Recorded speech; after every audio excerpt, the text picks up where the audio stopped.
കഴിഞ്ഞ പാർലമെന്റ് തെരഞ്ഞെടുപ്പിന് മുമ്പ് ഒരു രാത്രി വൈകി ഈ സമ്മേളന നഗരി നിറഞ്ഞു കവിഞ്ഞ ഒരു ജനത എടുത്തൊരു വാക്കായിരുന്നു 20,000-ന്റെ മേലെ ഐക്യജനാധിപത്യ മുന്നണിക്ക് നാദാപുരത്തിന്റെ മണ്ണിൽ വലിയ ലീഡ് ഇവർ തന്നത്.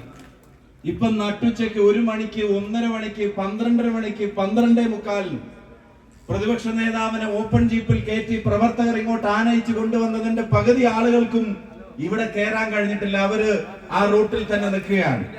ആ നട്ടുച്ച വെയിലിനെ വകവയ്ക്കാതെ റോഡിന്റെ ഇരുവശങ്ങളിലും ആയിരക്കണക്കിനായ ആളുകൾ ഈ യാത്രയെ ആശീർവദിക്കുന്നുണ്ടെങ്കിൽ അതിന്റെ അർത്ഥം വളരെ ക്ലിയർ ആണ്. ഒന്ന്, പഞ്ചായത്ത് തെരഞ്ഞെടുപ്പിൽ കേരളത്തിലെ ജനത നമ്മളെ ഒരു ഉത്തരവാദിത്തം ഏൽപ്പിക്കുന്നു.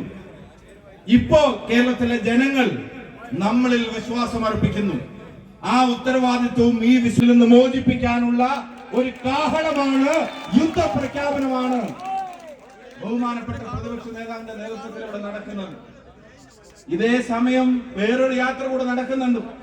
ഞാൻ തലശ്ശേരിയിൽ പറഞ്ഞു ബഹുമാനപ്പെട്ട പ്രതിപക്ഷ നേതാവിനോട്, 2 യാത്രയും UDF-നെ വിജയിപ്പിക്കാൻ വേണ്ടി നടക്കുന്ന യാത്രയാണ്.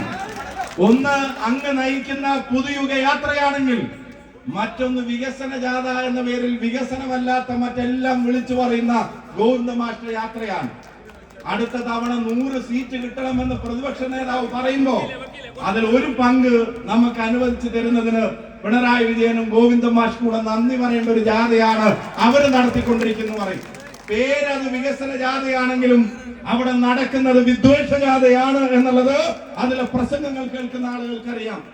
ഈ നാടിന്റെ ഐക്യം, നാദാപുരത്തിന്റെ മണ്ണിൽ നിന്ന് ഈ നാടിന്റെ ഐക്യം, സ്നേഹം, അതിന്റെ സൗഹാർദ്ദം അത് നിലനിർത്താനാണ് പുതുയുഗ യാത്ര നടക്കുന്നെങ്കിൽ, കേരളത്തെ ഒരുമയോടെ വീണ്ടെടുക്കാനാണ് പുതുയുഗ യാത്ര നടക്കുന്നെങ്കിൽ, CPM-ന്റെ ജാഥയിലെ നേതാക്കന്മാരുടെ പ്രസംഗം ഈ നാട്ടിലെ ജനങ്ങളെ തമ്മിലടിപ്പിക്കാനാണ്.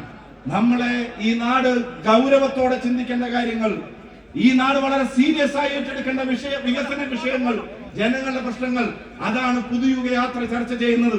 കാലത്ത് പ്രതിപക്ഷ നേതാവിനെ കാണാൻ വരുന്ന ആളുകൾ അവർ കൊണ്ടുവരുന്ന നിവേദനം കൃഷിയെ സംബന്ധിച്ചാണ്, അവർ കൊണ്ടുവരുന്ന നിവേദനം വന്യമൃഗ ശല്യത്തെ സംബന്ധിച്ചാണ്, അവർ കൊണ്ടുവരുന്ന നിവേദനം നാടിന്റെ വികസന കാര്യങ്ങളെ സംബന്ധിച്ചാണ്, അവർ കൊണ്ടുവരുന്ന നിവേദനം ഓർഫനേജിൽ പോലുമുള്ള അമ്മമാരുടെ പെൻഷനെ സംബന്ധിച്ച്, അവർ കൊണ്ടുവരുന്ന നിവേദനം ക്ഷേമനിധിയിലെ ആനുകൂല്യങ്ങൾ കിട്ടാത്തതിനെ സംബന്ധിച്ച്, അവർ കൊണ്ടുവരുന്ന നിവേദനം ആരോഗ്യ മേഖലയുടെ തകർച്ചയെ സംബന്ധിച്ച്, അവർ കൊണ്ടുവരുന്ന നിവേദനം വിദ്യാഭ്യാസ മേഖലയുടെ തളർച്ചയെ സംബന്ധിച്ച്, അവർ കൊണ്ടുവരുന്ന നിവേദനങ്ങൾ നാട്ടിൽ ജീവിക്കാൻ കഴിയാതെ പോകുന്ന സാധാരണക്കാരന്റെ പ്രയാസങ്ങളാണെങ്കിൽ പ്രതിപക്ഷ നേതാവ് പറഞ്ഞത് ഞാൻ പൗരപ്രമുഖരെ കണ്ടു എന്നുള്ളതാണ്.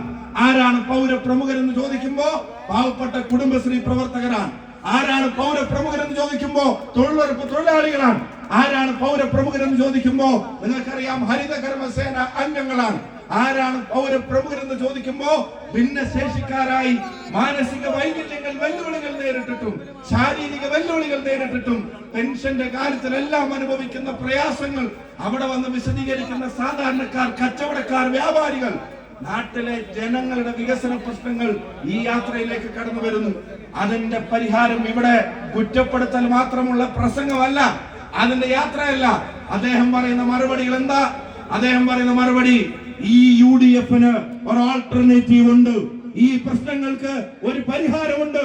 ആ പരിഹാര മാർഗങ്ങൾ ജനങ്ങളുടെ മുമ്പിൽ എത്തിക്കുന്ന കേരളത്തിന് ഒരു പുതുയുഗം പിറക്കാൻ ഒരു യാത്ര നടത്തുമ്പോ ഒരു കാര്യം നട്ടുച്ചവയിൽ വെച്ച് നാദാപുരത്തെ ഈ സാധാരണക്കാരായ UDF-ന്റെ ചോരയും നീരുമായ സഹപ്രവർത്തകരെ അവരെ വിശ്വാസത്തിൽ എടുത്തുകൊണ്ട് പറയുന്നു, ഒറ്റ വാചകം പറയുന്നു, പ്രതിപക്ഷ നേതാവേ, കേരളത്തെ വീണ്ടെടുക്കാൻ അങ്ങ് സീറ്റെണ്ണുമ്പോ നാദാപുരം വേണ്ടാമെന്ന് ഈ ജനത അവരുടെ കഠിനാധ്വാനത്തിലൂടെ പറയുമെന്ന കാര്യത്തിന് ഒരു സംശയവും വേണ്ട.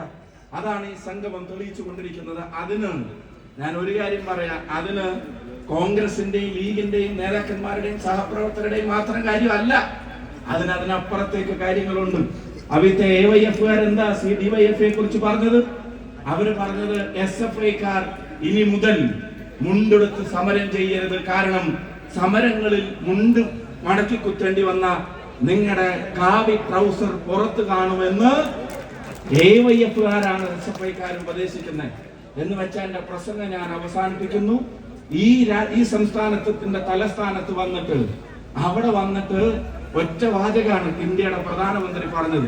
കോൺഗ്രസ് എന്ന് പറഞ്ഞാൽ MMC ആണ്, മാവോയിസ്റ്റ് ആണ്, മുസ്ലിമാണ്, കോൺഗ്രസ് ആണ്. രാജ്യത്തിന്റെ പ്രധാനമന്ത്രി പറയാം. പക്ഷെ അതിന്റെ ട്രെയിലർ ആരാണ് ഇറക്കിയത് എന്നുള്ളത് ആലോചിക്കുക. നരേന്ദ്രമോദി നാട്ടിലെ ജനങ്ങളെ തമ്മിലടുപ്പിക്കുന്ന ഒരു പ്രസ്താവന പ്രധാനമന്ത്രി പദത്തിൽ എന്ന് പറയുമ്പോ കേരളത്തിന്റെ മുഖ്യമന്ത്രിക്ക് മൗനമാണ്. കാരണം അതിന്റെ ട്രെയിലർ റിലീസിന് BJPയും സംഘപരിവാറും ഏൽപ്പിച്ചത് രാജീവ് ചന്ദ്രശേഖരനെ അല്ല, സുരേന്ദ്രനെ അല്ല. അതിന്റെ ട്രെയിലർ റിലീസിന് BJPയും സംഘപരിവാറും ഏൽപ്പിച്ചത് പിണറായി വിജയന്റെ മന്ത്രിസഭയിലെ സജി ചെറിയാൻ എന്ന മന്ത്രിയാണെന്ന് നിങ്ങൾക്കറിയാം. ജയിച്ചവന്റെ മതം നോക്കാൻ പറയുന്ന രാഷ്ട്രീയക്കാരന് ഇനി കേരളത്തിന്റെ മണ്ണിൽ അധികാരത്തിൽ തൊടിയിക്കില്ലെന്ന ഒരു ജനതയുടെ പ്രഖ്യാപനം.